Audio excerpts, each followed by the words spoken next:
So this is a poem by American poet Danez Smith from his collection Don't Call Us Dead. This poem is called Summer Somewhere. Somewhere a sun. Below, boys brown as rye play the dozens and ball, jump in the air and stay there. Boys become new moons, gum dark on all sides, leg bruised, blue water to fly, at least tide, at least spit back a father or two. I won't get started. History is what it is. It knows what it did. Bad dog, bad blood, bad day to be a boy. Colour of a July well spent. But here, not earth, not heaven, we can't recall our white shirts turned ruby gowns. Here there's no language for officer or law, no colour to call white. If snow fell, it fall black. Please, don't call us dead, call us alive someplace better. We say our own names when we pray. We go out for sweets and come back. I'd also like to read a couple of poems by British Afro-Caribbean poet J. Bernard, because earlier this week, the British police forces all over the country took a knee in solidarity with Black Lives Matter. And I thought, well, that's quite hopeful, really, that our British police are siding with the side of anti-racism rather than racism. But then I thought, actually, no, I'm not buying it, because there's a whole litany of institutional and authorities' racism, which includes the police. So, for example, if you go back to this 1981, this book is called Surge, and it's sort of mainly about a house fire at a party, which was caused by a petrol bomb thrown in by white racists, because it was a house party of Afro-Caribbean youth, and 13 people died in that fire, and many were injured. And no one's ever been brought to book for it, which was, I think, quite rightly put down to the sort of lack of care, lack of interest by the police force, because it was black youth. And then scroll forward from 1981 to 2017 and the Grenfell fire. Now that had nothing to do with, it wasn't started by a racist attack or a firebomb, and it wasn't anything to do with the police. But to my mind, it is a gross example of corporate manslaughter by government and local authorities because of their lack of putting in the proper precautions into the tower block, such as sprinklers and proper alarm system. And of course, the cladding, which caught fire, was chosen on the basis of an economic calculation, not an actual security one. And I say that it was motivated by racism. Most people would look at it and say it was, it's an example of class. And, all these people are dumped in a sort of a sinker state at the bottom of society because that's all they can afford. And the problem with that is that what people fail to notice in the UK is that class has changed. In the 1980s, Mrs. Thatcher actively worked to reconfigure class, and she creamed off the upper echelons of the skilled working class by offering them things like home ownership and share ownership. But that was funded by squelching the working class below them even further down, such as through mass unemployment and cutting the welfare state that supported them in their sort of vulnerabilities. And so that now we have a very different looking class structure.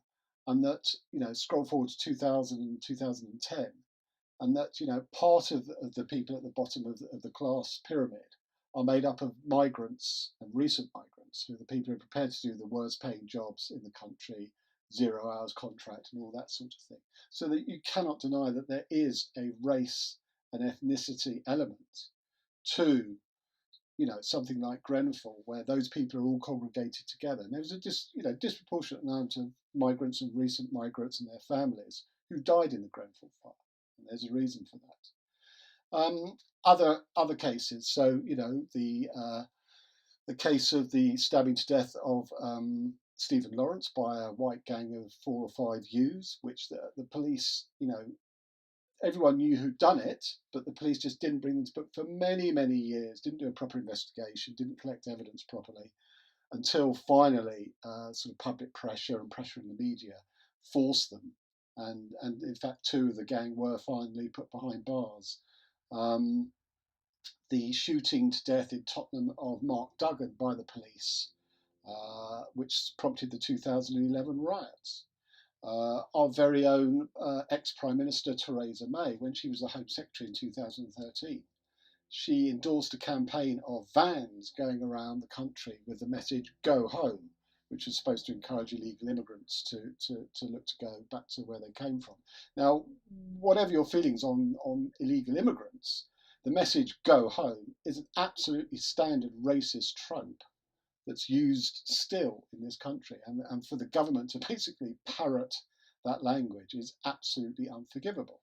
Also under her watch, the Windrush generation and how they've been treated. So the Windrush generation, if you don't know, there was an invite put out from Britain to the colonies for labour as we came out of post-war austerity into the 1950s, and there was a skills shortage. So we went back to our former colonies and asked for people to come over and work.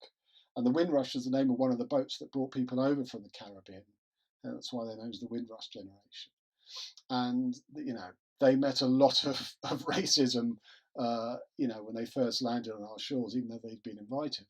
But in the 2000s and the 2010, as part of this mentality that sends out "Go Home" vans, there was also a campaign whereby several original members of the Windrush generation were repatriated back to the Caribbean because records from the 50s couldn't be found or were, sloppy, and therefore it was adjudged that they were here illegally, even though they'd been living here for 60 years and contributing to the country. Absolutely disgraceful treatment of people that had been invited here in the first place. Or knife crime. This does affect the Metropolitan Police directly in London. There's an epidemic of youth stabbing youth to death on the streets of London, and the police are absolutely clueless on how to deal with it. And a couple of years ago, they actually put out a call in the London Evening Standard for academics to contribute to theorising, where this comes from, how it might be stopped, and all that sort of thing. And in the face of that, this complete lack of understanding of the epidemic and where it comes from, which, by the way, there's a similar one in Glasgow, which is not ethnically based. It's mainly whites on whites in Glasgow, but the governments there have treated it in a different way and have severely reduced the numbers of stabbings. So it's not like there's a complete sort of lack of knowledge. But anyway, so the response to it in London is to step up the rights and powers of stop and search, which is an overtly racist policy because it relies on ethnic profiling. So you had it during the scare about Islamic fundamentalism, where Asian youths were stopped, on the street and searched to see if they were, carrying bomb-making material. But has reverted back now to Afro-Caribbean youth in this quest to stop knife crime, which it's doing nothing to curb at all. So I'm not buying the British police siding with Black Lives Matter because, unfortunately, to my mind, they don't think like that on a day-to-day basis. So I'm going to read a couple of J. Bernard's poems here. The first one is called Arrival and is about the Windrush generation. Remember, we were brought here from the clear waters of our dreams, that we might be named, numbered and forgotten, that we were made visible, that we might be looked on with contempt, that they gave us their first and last names, that we might be called wogs, and to their minds made flesh, that it might be stripped from our backs, kept hungry that we might cry in our children's sleep, close our smoky mouths around their dreams, swallow them as they gaze upon us, never to be full, snap, crackle, amen. And this next one doesn't really have a title. It refers directly to the Deptford fire in 1981. The first part is through the perspective of a father who lost a son in the fire, and the second part is his dead son's response to him. The officer said, "Oh, it's very common for culprits to go missing." I said, "My son isn't a culprit, and how dare he imply it?" And one of the officers stood up by the window and looked out. He didn't want to look us full in the eye. He made it clear, from the moment he set foot in the house, the moment he set foot, what he thought of us. And when they came back a few days later, I think the Tuesday, I think the Tuesday, they said, "What were you wearing on the night of the fire?" I said, "Probably your new trousers." And he said, "Was you wearing a yellow shirt?" I said, "Yes."